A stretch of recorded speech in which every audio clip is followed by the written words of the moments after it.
ببین شما این شکلی میبینیدش دیگه، این خیلیش معلوم. اگه بزرگتر بود شما یه کوچولو از این میدیدید.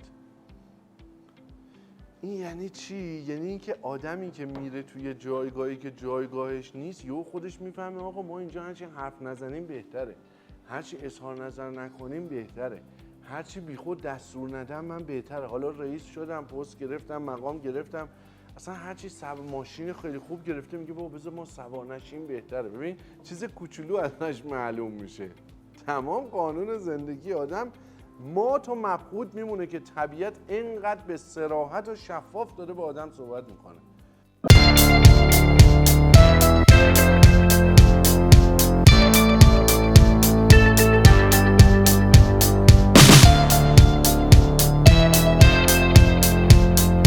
خداوند بخشنده مهربان، سلام عرض میکنم خدمت شما عزیزان دلم. امیدوارم حالتون خوب باشه و از زندگی زیباتون هم لذت ببرید. این فصل در باب ظرفیته. چقدر حائز اهمیته و چقدر مهمه و چقدر کاربردیه.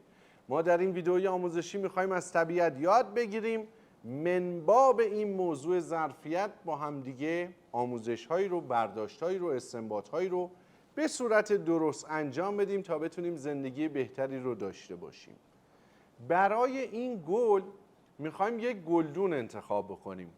به سلامتی رفتیم خریداریش کردیم، با توجه به شناخت خودمون و شناخت این گل که شرایط رشدش رو میتوانیم مهیا بکنیم. کسانی که میخوان ازدواج بکنن شرایط رشدش رو میتوانیم مهیا بکنیم، شرایط نگهداریش رو داریم، از پسش برمیایم، بستر رشد و شکوفاییش رو براش مهیا میکنیم و این رو در توان داریم. انتخاب کردیم، او هم متناسب با این رفتار ما را دوست خواهد داشت و متناسب با بزرگ شدن خود ما او هم رشد میکنه. گلی رو میریم انتخاب میکنیم که بتونیم نگهش داریم. گلدونی رو میتونیم انتخاب بکنیم که بهش بیاد، سایزش باشه، متناسب با ظرفیتش باشه.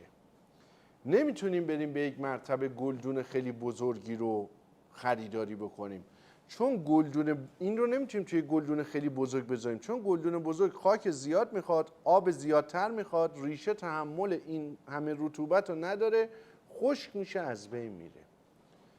پس من اگر سنم نشده باشه، وقتم نشده باشه، تایم مناسب نباشه، ظرفیتشو نداشته باشم، به یه پستی برسم، به یک مقامی برسم، به یک جایگاهی برسم، منصبی برسم، قدرتی برسم، دارایی برسم، همسری برسم، همه اینا رو میتونم از دست بدم چون ظرفیتش رو ندارم. چون در طبیعت هر گلی یه ظرفیتی داره. ظرفیت ما تو هر زمینه باید معلوم بشه برای خودمون. من ممکنه تو یک زمینه بسیار آدم با ظرفیتی باشم، در زمینه دیگه بسیار بسیار آدم بی ظرفیتی باشم، چون رو ظرفیت خودم تو اون زمینه کار نکردم. بنده در بحث ورزش میخوام برم 5 کیلومتر شنا کنم. اگر شنا نکرده باشم تو جلسه اول نمیتونی 5 کیلومتر شنا کنی که، بعد پولک در میاری همونجا به رحمت خدا میری. اصلا ظرفیتشو نداری، باید ظرفیتشو در خودت به وجود بیاری. شما نمیتونی که به یک مرتبه مثلا سوار ماشین بشی میگن 2500 کیلومتر میخوام رانندگی بکنم. نمیتونی اگه تجربه رانندگی طولانی رو نداری. هیچ کاری رو تو اسکیل بزرگ نمیتونید انجام بدید، چون اول باید ظرفیتش رو ایجاد بکنیم. شما وقتی میخوای بری باشگاه بدنسازی 200 کیلو پرس پا بزنی که همه جات باد بکنه، این یه فراینده که میرسی به این موفقیت. نمیتونی که جلسه اول پاشی بری 200 کیلو هرچی وزنه تو باشگاهش دور جمع بکنی، دور خودت بذاری رو باشگاه، همه همینجور نگاه کنن بهت بخندن، فکر میکنی تعریفتو دارن میکنن، اصلا موندن در بیعقلیت. ظرفیتش رو نداری هنوز، چیکار داری میکنی؟ خودتو داری خراب میکنی. پس این که من میخوام یک دستاوردی داشته باشم خیلی قشنگه، ولی قبلش باید ظرفیتش رو داشته باشم.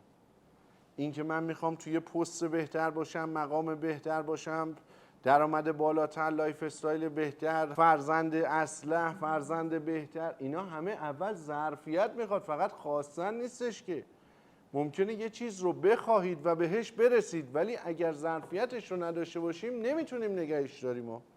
همینطوری که این گل ظرفیت گلدانی بالاتر از این رو نداره، شما هم همین اتفاق براتون میفته و این دقیقاً قانون طبیعته و شما فقط باید احترام بذارید و این رو بپذیرید. حالا راه تو دور دل من چه صبوره. اینم میخواد گلدونش رو عوض بکنه، ولی من وقتی میبینم که هنوز رشد کافی رو تو جایگاه فعلیش به گونه‌ای انجام نداده که سقف رشدش بسته بشه، میگم وقتش نشده. این خیلی تشخیصش تو زندگی سخته ها. یعنی زمانی برسه که شما تشخیص بدید دیگه این شرکت دیگه برات هیچ آورده و یادگیری نداره، دیگه این رفیق هیچ آورده و یادگیری و این دیگه سقفش پر شد، دیگه اینجا دیگه از این بیشتر دیگه لذت برای من نداره، دیگه اینجا برای من مطلوبیتی نداره. میگه هر گلی تو هر گلدونی تا یه جایی رشد میکنه، درسته؟ از اونجا به بعد رشد نمیکنه. دقیقاً جایی که میرسه به سقفش دیگه باید گلدون عوض کنید. اگر نکنید چی میشه؟ پژمرده میشه، اذیت میشه، یا یک عمر تو همون سایت نداشتم سکته میکردم رد شد تو همون سایز میمونه، تو همون سایز میمونه. من گیر کردم، همه چیز عالیه. و این دوتا بودش مهمه. یعنی اون بود مهمه که من به یک مرتبه گلدون خیلی بزرگتر از ظرفیت خودم درست نکنم که خودمو بزنم خراب بکنم. از اون ورم مهمه که من تو گلدون فعلیم، تو ظرفیت فعلیم، با کار فعلیم، با رشته فعلیم، با دوست فعلیم، اینا تا کجا میتونم رشد بکنم. این منزل من، این ماشین من، این لایف استایل من، این خواسته من، این رشته، این تا کجاست؟ این شرکتی که اومدم توش استخدام شدم، این تا کجا میتونه منو رشد بده؟ آدم یه جا احساس میکنه دیگه جای رشد نداره. چه تو رفیقش داشته باشه، چه تو منزلش باشه، ماشینش باشه، دیگه میگه این دیگه تهش دیگه همینه دیگه از این بالاتر نمیتونه منو ببره. استادش باشه، مقطع تحصیلیش باشه، اونجا باید گلتون رو عوض بکنید. یعنی باید برید سراغ یک دوست بهتر. این تایمش شد دیگه باید عوض بکنید.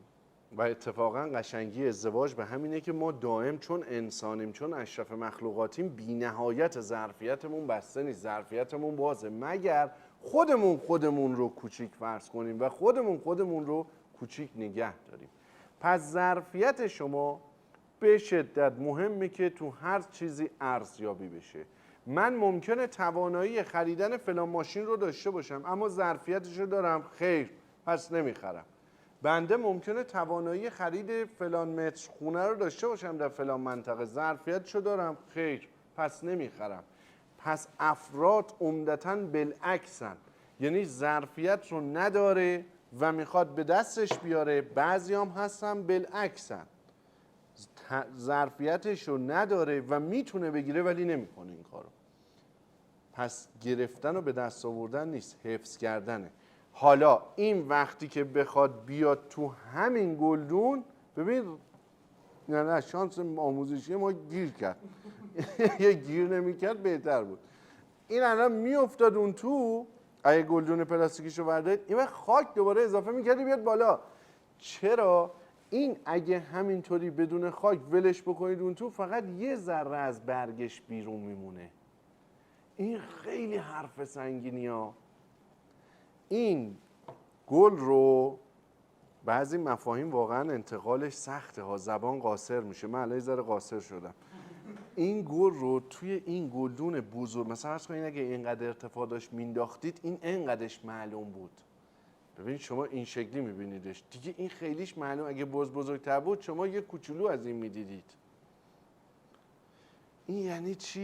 یعنی اینکه آدمی که میره توی جایگاهی که جایگاهش نیست، یهو خودش میفهمه آقا ما اینجا هرچی حرف نزنیم بهتره، هرچی اظهار نظر نکنیم بهتره، هرچی بیخود دستور ندم من بهتره. حالا رئیس شدم، پست گرفتم، مقام گرفتم، اصلا هرچی ماشین خیلی خوب گرفته میگه بابا بذار ما سوار نشیم بهتره. ببین چیز کوچولو ازش معلوم میشه. تمام قانون زندگی آدم مات و مبهوت میمونه که طبیعت اینقدر به صراحت و شفاف داره با آدم صحبت میکنه. ولی اگر اینو من بردارم بذارم تو گلدون اینقدری چی میشه؟ اصلا همش معلوم میشه، اصلا جا نمیشه، اصلا جا نمیشه. برای همین آدم ها میگن از اسب افتادن از اصل نیفتادن. یعنی وقتی که یک اتفاق میفته، ظرفیت یه چیز رو داشته، اگر گلدونش از بین بره، خاک و ریشش که از بین نمیره که. اینو شما نمیتونی به یک مرتبه بکنی یه جای کوچیک، این اصلا جا نمیشه تو این. بنابراین وقتی انسان راحته که اون باشگاه بدنسازیش، اون ورزشش، اون حرفش، اون تفریحش تو دقیقاً سایز گلدون درستیه.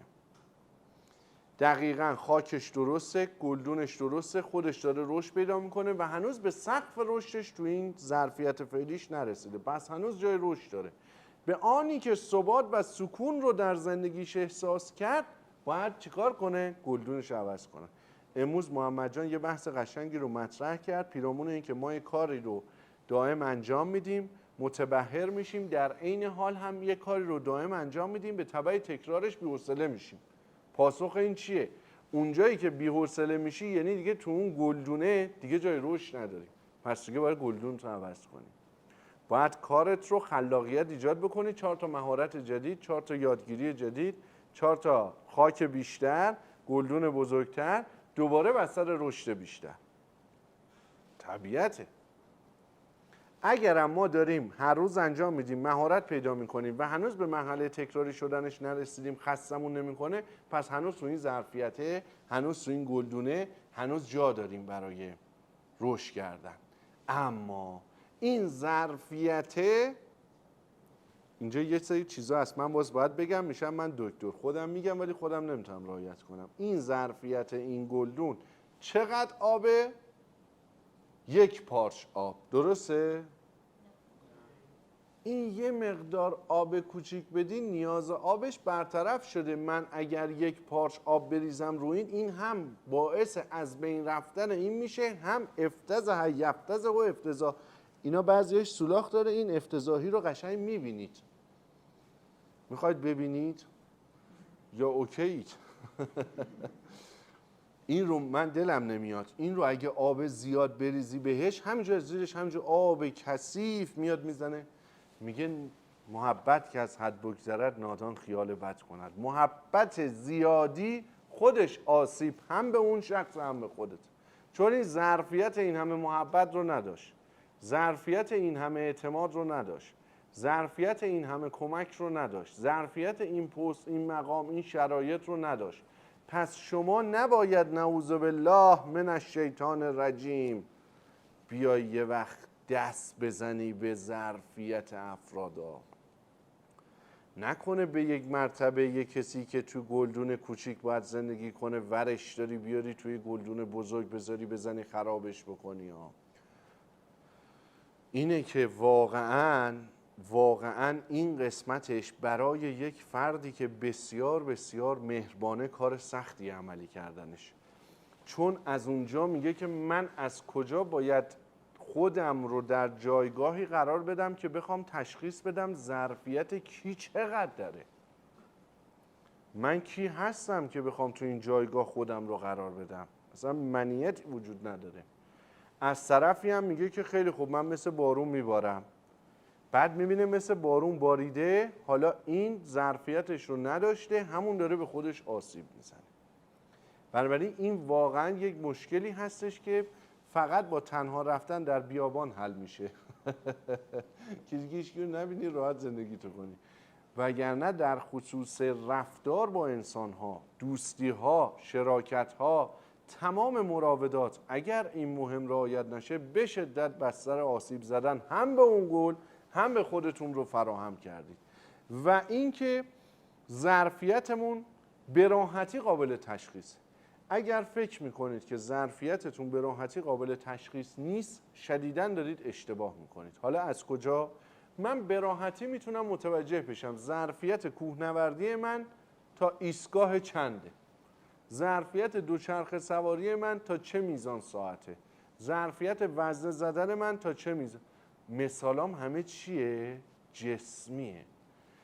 جسم ما خیلی راحت ظرفیت خودش رو نشون میده. چند ساعت، چند کیلومتر میتونم شنا کنم، چند ساعت میتونم مطالعه کنم، چند ساعت میتونم کار بکنم. شما با تمرین، گذر زمان، صبر، رعایت کردن تمام مسائل بستر رشدتون، برطرف کردن نیازهاتون، علاقتون، عشقتون، خواستتون، قطعا میتونید که دائم جسم قوی تری داشته باشید. بستر ظرفیت شنا کردنتون، دویدنتون، فوتبال بازی کردنتون، همه ورزش‌ها و همه فعالیت‌ها رو یه افزایش بدید. ذهنم همینه، کار ذهنی هم همینه. میخوای راجع به یه موضوع بشینی فکر بکنی، میگی آقا ظرفیت فکر کردن من 5 دقیقه است، من بالای 5 دقیقه پرش فکری دارم، نمیتونم متمرکز روی چیز بمونم. حالا باید هی تمرین کنی ظرفیت تمرکزت رو بیاری بالا، ظرفیت مطالعه کردنت رو بیاری بالا. الان منده میتونم 5 ساعت نان استاپ ولم کنید به امان خدا، یه لیوان آب بذارید برام کافیه، 5 ساعت دیگه بیایید سراغم، مطالعه دارم میکنم، کیف میکنم. من هر زمان که دنبال هر یک از دوستانم میرم تأخیر میکنن اصلا برام مهم نیست، چون تو ماشینم، توی به اصطلاح کیفم همیشه کتاب دارم، کتاب باز میکنم، کتاب میخونم، اصلا برام مهم نیست. 24 ساعت بعدم بیاد در سطح اهمیت من نیست، چون ظرفیت مطالعاتیم رو بردم بالا، عاشق این کارم. ولی هر کسی نمیتونه. الان بده به یه شخص بگو 2 ساعت مجبوری مطالعه کتاب بکنی، زجر میکشه. پس ذهنی و جسمی سریع با امتحان کردن ظرفیت معلوم میشه. سریع. میخوای ببینی ظرفیت این شغل و این پست و این مقام و این درآمد و این ثروت و این خونه و این ماشین و اینا رو داری، کاری نداره که اجارهش کن. مگه همه چیز رو باید بخریم ما؟ بهترین ویلا رو اجاره کنید، بهترین خونه رو اجاره کنید، بهترین ماشین رو اجاره کنید، ببینید ظرفیتش هست یا نیست. ببینید که این که من تلاش میکنم آقا بنز فلان سوار بشم، خب برو رنتش بکن. رنتش بکن، ببین توش آرامش داری، میتونی رانندگی بکنی، سالم میتونی برسونی به مقصد، یا تا آخر عمرت میافتی پشت زندان سر ارزیابی خودت از این ظرفیتت. بنابراین ظرفیت ارزیابی کردن هزینه داره ها، هزینه داره. حالا تو طبیعت خیلی ساده است ارزیابیش. الان من فکر نمی کنم هر کسی که راجع به گل و گلدون هیچ شناختی داشته باشه در انتخاب گلدون بعدی این گل بتونه اشتباه بکنه. یعنی که بتونه اشتباه بکنه یه هنره واقعا. چرا؟ چون خیلی ساده میتونه اندازه رو ببینه. ولی چیزهایی که بسیار بسیار ارزشمندن و در مقیاس اندازه‌گیری نمی‌گنجن مسئله رو سخت میکنه. مثل چی؟ مثل محبت کردن. الان من مگه میخوام محبت بکنم میتونم اینو اندازه‌گیری بکنم بگم خب محبت من اینقدر شد، این ظرفیتش هم اینقدر شد؟ نمیتونید. شما در خصوص مسائلی که قابل سنجش نیستن عمدتاً به مشکل میخورید، نه قابل سنجشن. اونجا باید بیشتر احتیاط بکنید. مهر و محبت و عطوفت و انسانیم رو چقدر نثارش بکنم؟ قابل اندازه‌گیریه؟ نه، باید با احتیاط بری جلو. خونه‌ای که برای من لازمه برای زندگیم چقدر باشه؟ کاری نداره که اجارهش میکنی. 150 متر زیادی نشد، 100 متر زیادی نشد، 60 متر کوچیک نشد، 70 متر 2 خوابه برای من با 2 تا فرزندم کافیه. سایزه دستت میاد. چرا؟ چون قابل اندازه‌گیریه. بنابراین قبل از خرید هر چیزی اون چیز رو تست بکنید. اگر میخواید برید یه ماشین رو بخرید، برید پیش 4 نفری که حاضرن در کنار اونها ماشینشون سوار بشید، یه دوری بزنید، ببینید با ظرفیت فعلی میخونه، با خاصه فعلی میخونه. حتما خواستید خونه بخرید، یه هفته برید منزلشون زندگی بکنید. آقا ما اومدیم یک هفته مهمان شما هستیم تا ببینیم که ظرفیت این خونه رو داریم یا نداریم. که احتمال زیاد هم نخواهیم داشت، هفته دیگه داریم میریم پیش همسایه‌ات. ای داد من، این خیلی بحث قشنگیه. حالا تو ازدواج که دوست داشتید میخوام مثال بزنم. این نمیشه که یه گل خیلی بزرگ باشه، ظرفیت گلدونش بزرگ باشه، یه گل خیلی کوچیک باشه، ظرفیت گلدونش کوچیک باشه. چرا؟ چون قراره این از این گل کوچولو و خاک کوچولو برداشته شه، بیاد اینها جفتشون تو یه گلدون بشینن. وقتی میاد توی یه گلدون میشینه، اولین کاری که به فرض اینکه گلدون درست انتخاب کردید و تنها بخواد این بشینه، یه مدتی کپ میکنه. یعنی شما الان این گلدون درسته، برای این گل انتخاب کردی گذاشتی، یه مدتی رشد نمیکنه، گیج میزنه، هی میگه کاش که گلدون قبلیم بود، هی برمیگرده به گذشتهش، داره ارزیابی میکنه. خاک درست اضافه شد، مقدار افزایش دانش، آگاهی، تجربه، مهارت، این ظرفیت جدید، چون تغییر تو هم با درده، تغییر تو هم با سختیه. حالا فرض کن بره یهو ببینه رفته توی گلدون جدید یه سری ریشه هست که جلو ریشه های ما رو هم گرفته، جلو برگای منم میگیره، بابا برو اونورتر. ببین چقدر قشنگ شد. اومده یه شاخش جلوی یکی از شاخه های من تو یه زمینه نمیذاره من رشد بکنم، چون جفتمون گلدونمون یکی شد. این انقدر رشد کرده که من فاصله خودم رو با این تازه الان که اومدم تو گلدونش میفهمم. این فیلم جدیدی که اکران کردن دقیقاً مصداق همینه. اسمشو نمیارم تا همه فیلم‌های جدیدی که اکران شده رو ببینید. دقیقاً همینه. این باید کبوتر با کبوتر، باز با باز کند پرواز. این نمیتونه که بگه که ما خیلی تفاوت داریم، جذابیم، بریم توی گلدون. بابا خاکتون یکیه، ریشتون بعداً یکی میشه، ریشه که یکی بشه محصولتون یکی میشه. اون میوه‌ای که میخواد بارور بشه که فرزند اسلحه ماحصل ناخودآگاه ژنتیک و فیزیولوژیکمونه، چه برسه به ذهن و تربیتمون. این نمیتونه به یک مرتبه فاصله فاحش باشه، این نمیتونه به یک مرتبه بر حسب ذات با هم متفاوت باشن، بر حسب خواستشون. یکی کاکتوس یکی استروسف، این اصلا نمیتونه با هم دیگه زندگی بکنه. خاک اینا باید با هم یکی باشه.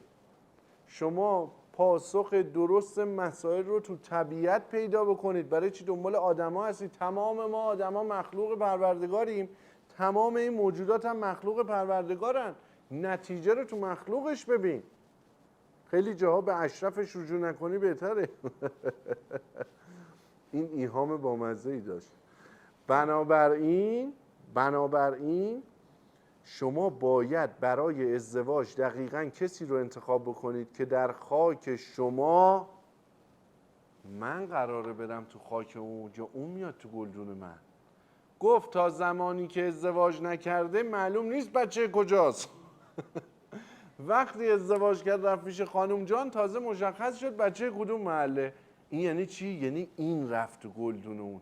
این اولین بحث انتخابه که خانم جان، مادر جان، تو میخوای بیای توی خواهر جان، تو میای تو گلدون ما یا من میام تو گلدون تو؟ که من توصیه میکنم زیر کت شلوار دامادی لباس راحتی رو فراموش نکنید. بگید ما اومدیم در گلدون تو. گلدون ما همچین جالب نبود. بنابراین ازدواج باید به گونه‌ای باشه که واقعاً طرف تفاوتی رو بین گلدوناش احساس نکنه. برای همینه که میگه آقا عجب اشتباهی کردیم اومدیم تو گلدون پلاستیکی تو. ما قبل از تو یه گلدون سنگی خیلی خوشگل داشتیم، این چه گلدونیه تو برای ما درست کردی؟ حالا این که این رو انقدر دوست داره که حاضر تو گلدون پلاستیکیش بمونه و باهاش بزرگ بشه و رشد بکنن و روزی روزگاری بتونن نه تنها گلدون سنگی رو بلکه از این زیباتر رو با هم دیگه به دست بیارن، خیلی جای قشنگیه، خیلی تصمیم قشنگیه. اونجا یکی از قشنگترین ها به وجود میاد. اما تو اکثر مواقع معمولا پشیمانی به وجود میاد. خیلی از ازدواج ها هم که خدا نکنه دقیقاً همین ریختی بشه، یعنی ظاهر گلدون شیشه‌ایه، ظاهر گلدون سنگی بسیار عالیه، بله من وضع مالی خوب، این فلان، این ماشینه، این همون فیلم است که نگفتم چیه، این فلانه، این خونمونه، این ویلامونه، این پدرمونه، این مادرمونه، این لایف استایلمونه، این هزینه‌هامونه، فلان. میری ازدواج میکنی میبینی این اصلا این اجاره‌ای بود، واقعیت اینه. خیلی ها هم واقعیت اینو نشون میدن. بعد میاد حالا که ازدواج کرد میگه خیلی خوب، تو الان بنا به ظرفیتی که با هم دیگه ساختیم، بنا به ظرفیتی که با هم دیگه ایجاد کردیم، در زمینه موبایل ظرفیت ایجاد شد. بیا همسرم بریم با هم دیگه بهترین موبایل رو بگیریم. بیا همسرم بریم بهترین ماشین رو برای همدیگه تهیه بکنیم. تو به من یه ماشین هدیه بده، من برات یه گل بگیرم. برعکسش هم هست. این انتخاب شماست که کدوم رو جلوه میدید. آیا واقعیت رو نشون میدید؟ این بدبخت بعید از این ویدیو به بعد دیگه بتونه رشد بکنه.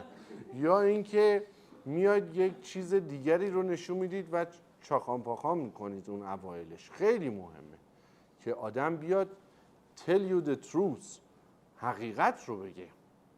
آقا من اینم و این که الان در این گلدون پلاستیکی دارم به سر میبرم هیچ ایرادی نداره، خیلی هم لذت میبرم. آینده دوست دارم برسم به رشدی که بتوانم مثلا ارتفاعی که در زندگی میگیرم بالای ابرها باشه، نه تنها به تمام افق مالی بلکه به تمام اهداف و افقهای غیر مالی و انسانی رسیدم و بسیار لذت میبرم و کیف میکنم. و نتیجه این زندگی من فرزند اسلحه، نتیجه زندگی من کار و خدمتیه که جهت خدمت به مردم کل کره زمین دارم عرضه می‌دارم.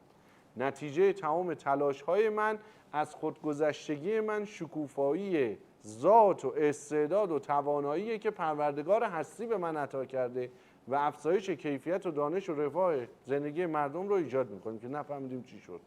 بنابراین این تارگت منه. ولی الان من ظرفیتم همینه. نه الان ظرفیت رفتن تو این گلدون رو دارم ولی وقتش نیست، کارهای مهمتر دارم. دوست دارم این پسندازی که بعد از این همه چند سال با زحمت به دست آوردم ببرم در یالان کوین نابود کنم، آروم بگیرم، بیارم تو بازار بورس یه درآمد غیر فعال ایجاد بکنم، لذت ببرم. اینه که ممکنه که ظرفیتش باشه ولی زمانش نباشه. حالا این گل الان به نظر شما ظرفیتش یا زمانش شده که جابجاش بکنیم یا نه؟ قطعا شده، چون دیگه ریشه دیگه جا نداره بره تو خاک، داره میزنه بیرون. حالا این ریشه هرچی بزنه بیرون اوضاع خرابتر میشه، هی رشدش کنتر میشه. این به جای میرسه که این دیگه همینقدی میمونه، هی ریشه میزنه بیرون. ریشه که میزنه بیرون یکی دست خودسوانی میگیره بهش، میگیره به بغل کیبورد، بغل موس، ای بابا اینم که پاره شد. بعد این تو همین زندگیش از بین میره. ولی این که در حال حاضر چه ظرفیتی داره مهم نیست برای انسان، چون انسان اشرف مخلوقاته. این که چه ظرفیتی برای خودش میخواد ایجاد بکنه بسیار مهمه. بنابراین ظرفیت شما در تمام زمینه‌های زندگیه که تمام این تیکه تیکه تیکه تیکه این گلدون زندگیتون رو میسازه. یعنی این گلدون نتیجه تمام ظرفیت‌های شما تو تمام ابعاد زندگیه. همه اینا میشه یه گلدون، میشه ظرفیت کل زندگی. بنابراین یه کاری که بسیار عاقلانه است ما انسان انجام بدیم تو زمینه ذهنی، تو زمینه جسمی دائما ظرفیتمون رو افزایش بدیم. حالا تو زمینه جسمی رو بدنمون، روی دستمون، روی پامون کار میکنیم. دائم به حواسمون به جسممون هست که آقا قوز نکنم، مواظب پام باشم، برای زمان پیری و بازنشستگی بتونم پای خودم بایستم، دستم سالم. حالا ذهنی همینه، کار من، رشته من، همسر من، رابطه من، دوست من، شریک من، سرمایه گذاری من، این دائم ظرفیت خودش رو تو همه چی داره میاره بالا. بعد باهاش میری استخر میبینی 5 کیلومتر شنا میکنه، میری کوه میبینی تا قله فلانجا رفت، از قله فلانجا همچو بز آمد پایین. میری توی مثلا فوتبال میبینی 120 دقیقه داره بازی میکنه، 2 تا هم داره آنتراک میزنه. بعد از میری تو دو میبینی 1800 متر ورزش دویده، 1 تا 100 تو 16 ثانیه میدوه. خوبه، تقریبا ماشین 2 میلیاردی این 0 تا 100 میده. بعد میبینی تو رابطه میبینی چقدر زندگی همسرش قشنگ دارن با هم دیگه زندگی میکنن، تقریبا به جز هفته 1 ساعت بقیه دعوا دارن میکنن. بعد تو خانوادگیش میبینی پدر مادر ازش راضی، دوستاش. بعد دوستاشو میبینی دوستایی با هم دیگه اصلا یا دوستا تغییر کردن یا دوستا تغییر کردن. اینم ایهام قشنگیه، یعنی یا دوستا خودشون فیزیکی تغییر کردن یا دوستا همون آدمان فیزیکی، همون برچسب اسمان، ولی ذهنی تغییر. بنابراین ظرفیت تو تمام ابعاد زندگی تغییر کرده، هر روز هم داره بزرگ و بزرگتر میشه و از این که به اون جایگاه، به اون گلدون، به اون ظرفیتی که هنوز نرسیده افسوس نمیخوره که گذشته. این نمیگه که چرا این شکلیه، این تلاش میکنه برای اینکه به اون برسه و قائمه به این که این جابجایی گلدونا زمان بره، جابجایی ظرفیت زمان بره و مواظب گلدوناتون باید باشید. با اتفاقایی میتونه از بین بره، ظرفیتایی که برای خودتون ایجاد کردید میتونید کامل از بین ببرید. با عدم تمرین کردن، با بی‌توجهی کردن، با تلاش نکردن، با بی‌توجهی کردن، بی اهمیت جلوه دادن، با قشنگ میتونید از بین ببرید. یعنی ساختن بسیار سخته، از بین بردن بسیار راحته. کما اینکه ساختن این گلدان گل بسیار سخته، اما از بین بردن همه بلدن از بین ببرن، اما هر کسی بلد نیست بسازه. بنابراین جزء دسته آدم‌هایی باشید که بسازید و از بین نبرید. اما اگر بر حسب جبر روزگار از بین بردند، الان من میتونم اینو ولش بکنم بشکنه دیگه، نمیتونم؟ خب این جبر این گله دیگه، برو خدا رو شکر کن دست یه آدم عاقل افتادی. اگر جبر روزگار زد از بین برد دیگه نباید ناراحت بشیم. دوباره باید گلدون بزرگتر، گلدون بهتر. اگر طمع کردم رفتم توی ظرف جدید دوباره برگشتم تو ظرف قبلیم، ناراحت نباشم، تلاش بکنم دوباره به ظرف جدیده برسم.